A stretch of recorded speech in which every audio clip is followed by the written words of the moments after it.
Di palag maayo si Larry Gadon mga par. Gani gitawag pa ni Larry Gadon ang Supreme Court o mga tuta kuno sa mga Duterte. Porting lagutan ni Larry Gadon nga par kay gibasura man gud sa Supreme Court ang gipile sa lower house nga ipa-impeach si Sara Duterte. So mayong adlaw kanatong tanan ug welcome back sa atong channel. Ug daghan kayong salamat mga par sa inyong suporta.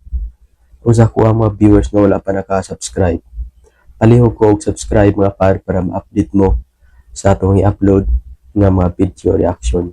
So pasensya day kaayo mga par nga karon ra ta nakabalik og upload kay gilantan tag duha ka adlaw mga par, Lunes ug Martes gilantan ta. Gani ang tingog nga par medyo lahi pa kayo og tono ang tingog, medyo pagaw-pagaw pag yun nga karon na ta nakabalik sa atong trabaho mga par. So karon mga par kabahin aning impeachment ni Sara Duterte mga par nga gibasura nga to sa Supreme Court. Di palag maayo si Larry Gadon mga par. Gani gitawag pa ni Larry Gadon ang Supreme Court o mga tuta kuno sa mga Duterte. Porting lagutan ni Larry Gadon nga par kay gibasura man gud sa Supreme Court ang gipile sa lower house nga ipa-impeach si Sara Duterte. Kay nakita man sa Supreme Court nga par nga nakalapa sila sa rules of law sa impeachment nga ang usa ka opisyal dili nimo pwede nga pasakaan mo upat ka impeachment nga karon mga par sa pagpanghinga ni Larry Gadon nga to sa Supreme Court nga tuta kuno sa mga Duterte. Gipalagan sad ni Attorney Ferdinand Topacio mga par. Kani si Topacio mga par, siya ni ang abogado ni former congressman nga si Arnie Tevez mga par. So karon gipasakaan og kaso ni Topacio si Larry Gadon. So wala ilaan ni Larry Gadon mga par.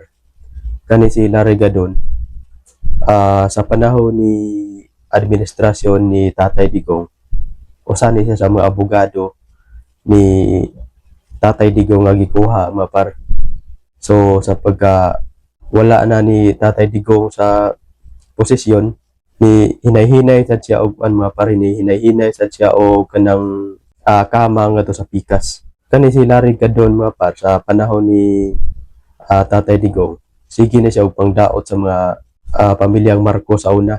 Kani si Larry Gadon, bisan kinsa tong mga tao nga mudaot ni Duterte sa una mga par, iyahan ang palagan.